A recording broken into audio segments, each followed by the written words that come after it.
天氣方面，預測大致多雲，有幾陣驟雨同狂風雷暴。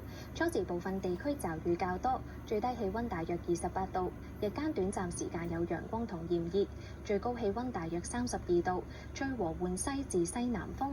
展望星期六仍然有幾陣驟雨，日間酷熱。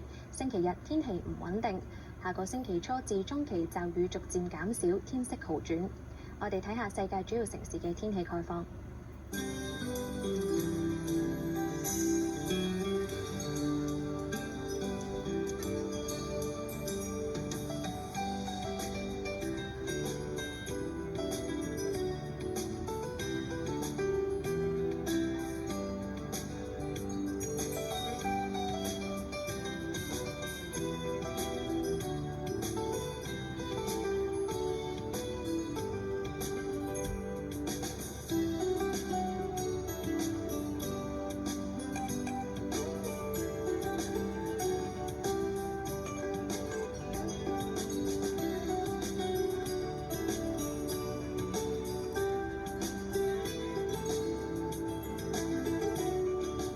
轉頭返嚟有另一節新聞。